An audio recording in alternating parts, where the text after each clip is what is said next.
All right. Good afternoon, everyone. My name is Philip Kaiser. I'm the local health authority for Galveston County. We want to announce to you today our first case of COVID-19 in a Galveston County resident. The patient is a woman who is in her 30s. She lives in the northwestern portion of the county. She had had contact with a known COVID-19 case from one of the northern counties. On the 3rd of March, on the 5th of March, she started having symptoms of cough and fever. She then traveled to Austin, where she had been staying, and then after several days sought medical care. On the 11th, she was tested by the Travis County Health Department and was found to be positive. It is a presumptive positive test. The confirmatory test is currently being sent to the regional lab in Houston for confirmation. I want to reiterate several things. That one, she is not in our county right now, and she had fairly limited time in the county. However, because she was symptomatic, we are doing contact tracing, and we will be investigating and finding close contacts, and if she has any serious close contacts, we will be asking them to self-isolate, and we will be monitoring them over time. Other than that, we have no more cases. We continue to be actively monitoring all the tests that come in and are actively looking for more cases, but to date this is the only one we have at this point. I think it also reiterates, several important points in that as of today, we do not have community spread within our county. As I said, this is a case that had contact with another case. That's important, fact number one. Number two, and a lot of people are very concerned about what to do about it, and we would just, again, go back to the basics of avoiding viral infections, frequent hand washing, consider where you're going and what you're doing. We're asking people that are at high risk to consider about going out and putting themselves in situations where they could be exposed. We have had discussions with a lot of different groups about what would be appropriate responses for them, and I think you've seen a variety of responses in terms of closings and not closings as well. But at this point, we're just keeping a close eye on things, and we'll let you know as things develop. With that, I'll turn it over to Judge Henry for some further remarks. Mark Henry, County Judge, Galveston County. A couple of brief comments, and then we will take questions. The first one is, you may have seen the governor recently, within just the last couple of minutes, declared a disaster for the state. Be aware that's largely an administrative thing. It will help us with federal aid coming in. The only reason that I would declare a local disaster is to help the district attorney prosecute price gouging. I've contacted the district attorney, let him know it's an option, and asked him to tell me when he wanted that disaster declaration should price gouging become an issue in Galveston County. It is not so far. Secondly, we would like to remind people to stay calm. We have seen the long lines and the runs on toilet paper, which we frankly don't understand, and bottled water. There is no threat to our water supply. There is no even hint that there's going to be a shortage of toilet paper or other basic necessities. So we certainly want you to promote local businesses, but maybe not in the fashion of panic buying and wiping the shelves clean. We would also like to say several times a number that you can call, anyone in Galveston County. 409-938-7221 is the health district's answer line. We're going to increase the staffing there. Please call. We think that a lot of people who are calling in are becoming very reassured that they have nothing to worry about. And one last thing, I have allergies. So if you have runny eyes and a scratchy throat like you do 8 months out of the year, it's not COVID-19. It's your allergies. So we're going to take questions, and I would like to point out Dr. Kaiser, the local health authority, is an infectious disease doctor. So this is his specialty. This is what he does. So feel free to ask the most detailed questions you want. I think he'll get you the answers you're looking for. Dr. Kaiser, is there any indication that this woman had either through work or through activities had come in contact with high-risk folks, like making sure it's not like a nursing home employee or a school employee or something like that? Yeah, we don't believe so on knowing what her profession is, but we don't know, and we're going to be chasing those contacts down. Can you be clear about, she started showing symptoms on March 5th. Can you be clear about how long she was in the county after she started to show symptoms? About a day. So she started having symptoms on the 5th, and on the 6th traveled to Austin. How did she come in contact with the Montgomery County? Don't know. You know? Don't know. In many ways, it's irrelevant. I mean, the real issue is that it was a contact, and apparently she was aware of the potential there, and that's why she contacted the health department in Austin. Because she was in, we're assuming that she was in contact with someone at the time, March 5th. You mentioned that are you trying to trace those people and notifying those people? How Yes. many would they be? Yes, we don't know the answer to that. So the patient is being very cooperative with us and giving us a full itinerary of places where she's been and work that she's done. And we will then are already starting to look into those so we can find out people that she has been in contact with. Rest assured, we're very good at this. We do this with tuberculosis all the time, and it never makes the news. But our staff is very good at being able to track down people who may have had contact from respiratory illnesses. If you find a person that was in direct contact with her, will that person get a test, an actual? No. So here's what we do with the testing, and I actually heard this with regard to President Trump. And so basically, being in contact enough is not enough to get a test. All right, because what can happen is that you may get the illness, but if I test you today, you may not be positive. That doesn't mean you don't get sick 2-3 days from now. So getting a negative test doesn't rule out having an illness. All right, but there's no point to trying to get a test until we have a medical reason to do so. Does that make sense? Does that mean if a person that's being searched for as part of the epidemiological contact, Yeah. if they're showing symptoms? If they're showing symptoms, so here's the process of what we'll do. If we find people that we think are at risk, after doing a good assessment from them, we will ask them to self-quarantine. All right, and we'll ask them to stay home, and we will ask them to stay in contact with us and let us know whether they're having symptoms on a daily basis. If they start having symptoms, then we'll make a decision in conjunction with their doctor whether they need to get tested. Do you know how she traveled from here to Austin? I believe it was by car.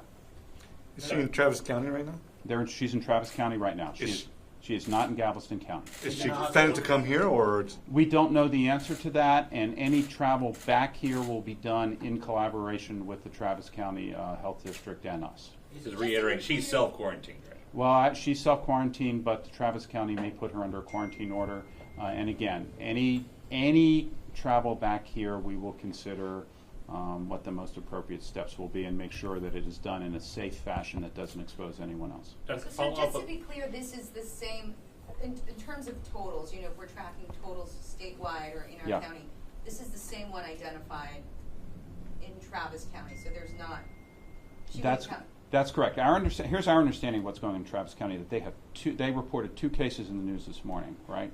And this one would be one of them, and then there's another one, neither of which are from Travis County. So the way that the state of Texas counts these cases, they count you as from the county of residence. So when you start looking at websites and looking at official reports, you won't see these cases show up in Travis County. You will see one show up in Galveston and one show up wherever the other one is. Dr. Kaiser, let me ask, because since Judge Henry brought up about the kind of panic shopping that's happening there, you talk about that just being in contact doesn't mean that. Can you explain how it really would transmit in most definitive ways? Because a lot of people seem to be thinking this is an airborne thing and just going to come across the room, but that's not the case, right? Right. So this is what we call droplets, okay? But, in the vernacular, basically what happens is somebody sneezes or coughs, and then small balls of mucus and saliva get into the air, okay? Basically, from a kindergartner's point of view, little balls of snot. All right, they come out and they fly out and then they fall about 5 feet. All right, so in order to get this, either one of 2 things has to happen. Someone either has to cough in your face, or someone coughs on their hands. You shake their hand, you touch them in some way, and then you touch your nose or your eyes. Or if I were to cough and cough all over the podium, and then it would have to be all wiped down and clean. Someone could potentially come back and pick that up again. So this is not something where just being in the same airspace is likely to give you an infection. It really is people that are in close contact. Our understanding is that she was not out and about in Austin. But we'll get more about that. And what happens in Austin really will be up to the Travis County Health Department. And can you confirm too that the UTMB has been designated the League City campus as a regional testing site now? I believe that's a work in progress, and I don't think they're open for business yet, but they probably will be in the next few days. Regarding the individual that she had contact with in Montgomery County, because there's multiple cases there, do you know if it was the first case that was reported in Montgomery County, like with that, or was it Don't know. And one of the other things is, people are interested in a lot of details about that. One, we don't have a lot of details, and we're also going to be very cautious about giving out any details which could potentially out these people. So, what we've told you is about all we can tell you. But when you say direct contact, meaning that they were together at one point. Yes, that would, but don't put any, how should I put this? Yes, they were together at some point, but what does together mean? It doesn't, there's no innuendo there at all. Can you say what symptoms she was showing? She was having cough and fever. You say how old was she, the age range? Did you She's say in her 30s. What's the testing capacity like now? I know that's a problem all over the country. Right. And do you have any indication that you guys are going to get more tests and be able to? Yeah. So UTMB has been working on a local solution. They actually have their own test, which is up and running. So up until this week, all the tests that were done in the county would have to have either been sent directly to CDC and then to the regional state lab, which is in Houston. That was a significant bottleneck. UTMB has started doing their own testing. Right now it's fairly limited, maybe up to about 20 tests a day, but they are looking at rapidly expanding that, so hopefully in the next 2 weeks we can expand that capacity. Have you had any word from CDC about whether they're going to send more tests, like timeline for that? Well, they keep saying they're going to send more tests in the timeline, but the problem is the way they're allocating it, there's not enough to go around and the demand exceeds supply. So, Houston burned through their supply very, very quickly. When you say self-quarantine, I'm assuming she's not in the hospital and yes. Not in the hospital. Okay, so how long will that take place? Okay, 14 days so period? no, for someone who's infected, what we do is we look for an end of symptoms, and by CDC recommendation, we will look for 2 negative cultures on that individual. This illness can last up to 21 days. So for her, it's going to be a longer time. For someone who's been exposed, who doesn't have the infection, a 2-week quarantine is adequate, and in those people, if they don't have any symptoms, there's no need to test them. I know in some of the other cases in our area, these people have been to the rodeo. Do you have any reason to believe she was there and might have infected other people? We don't know, and we'll as we get more information, we will let you know. Please keep in mind our investigation is just starting. When we know where there are potential for significant exposures, we will let people know. I don't know if this is the same person. I know you've already explained that you're not going to tell us that it's the same person, but Harris County told us yesterday that there is a Montgomery County patient who is not cooperating. What, if anything, as a health department or as a county can you do if there's a patient? And I know you said this woman is being cooperative. Right. What can you do if someone is not cooperating? From a public health point of view, we can't. This is America. We can't make people talk to us, right? And but what one can do is one can put people under a control order where they are legally required to stay in their house and to follow the instructions that we give them. And then if they do not follow that, they can be subject to prosecution. So to date, I got to tell you, we have had enormous cooperation from everybody we've seen. This is not something where we've had to threaten people or to coerce people to do anything. People want to cooperate with us and do everything that they can to help us out. You don't have any number of people here in Galveston County under monitoring or anything like that because of what happened with this one case, right? Not yet, but that may change. When did you exactly? So let me explain it. So we just found out about her. We found out about her last night. We're going to go and we're going to look at all of her contacts. If we find people that have had a significant exposure, we're going to ask them to stay home and we're going to monitor them. And if anything happens, we will test them and then we'll take appropriate actions based on that test. When you say just found out, like in today, yesterday, when? I don't know. The email I got was like 11:30 last night. So, yeah. On following up with folks about, you have told me before that there are people who've come or called and said, hey, I have these symptoms, and they've been given advice to, hey, just stay put for now until. Mm-hmm. But are there anyone under, aside from this case, obviously being a Travis County, anyone under any of that type of monitoring or that's being tracked or being in contact with, just to make sure they're clear at this point? Yeah, no, so we have a, so there's a designation called a person under monitoring. So for example, we have had people that were released from a federal quarantine who have been cleared by CDC and cleared by other officials who now are coming home, and they have asked us to continue to watch them for, for a period of time. We also have people that we have been informed about who their local doctors are concerned that they might have coronavirus, and we are sending testing off on that. So we're keeping an eye on them. So we have people at all stages of this, including we get things that are just silly, where we had one patient call up and said, I got a box from China, I'm afraid I got coronavirus. So it's okay, you're fine, you don't have to worry about it.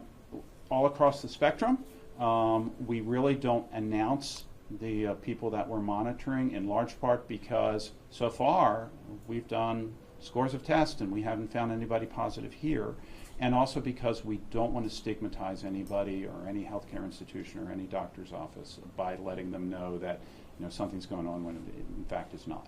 That's the scores of tests, though. Which tests? The coronavirus PCR test, yeah. Judge, can you tell us something about the Ironman that's coming up? Has there been any discussion on that competition?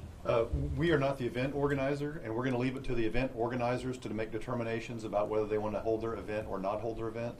The county honestly doesn't have the ordinance power to terminate those events, and I don't think I would if we did. Again, each event is different. Dr. Kaiser was saying outdoor events are great. There's very little chance of exposure in an outdoor event. So again, we're going to leave it up to each individual event organizer to make a call on whether they want to continue their event or cancel it, reschedule it, anything like that. And they can certainly call the health district at that number I gave you earlier and ask for their input. So you're still competing? Yes, to the ability that I can compete, I will compete. Judge, on a county basis here, jury selection for the rest of the month, the 2 days that are paid, that's been canceled. Anything else you know of within county functions that have been canceled? Not that I'm aware of, no. The county is still open for business. We are just asking everyone to do the same thing we're doing. Be sensible. If an employee shows up with a fever, send them home. Don't let them stay there. Don't let anyone come to work who doesn't wash their hands regularly and engage in good hygiene. So just be calm and sensible and do the things that you would normally do in a regular flu season, not just because of COVID-19.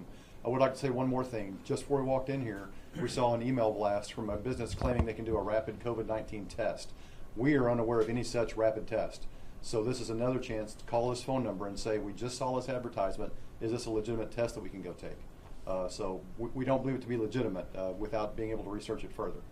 Does that fall under it all with what you talked to the DA about price gouging on one thing? Does that fall under the DA's jurisdiction too, to go after people? Should something criminal be going on? Yes, I'm not going to state something criminal is going on with this. We think that there's probably just a little opportunistic chance here to. We jokingly said they have a thermometer. That's the rapid test. So we're unaware of a rapid test. Is the point I want to make there. I know that you don't want to. You cannot give us that much information, and we understand that. But I'm sorry to pressure you on this.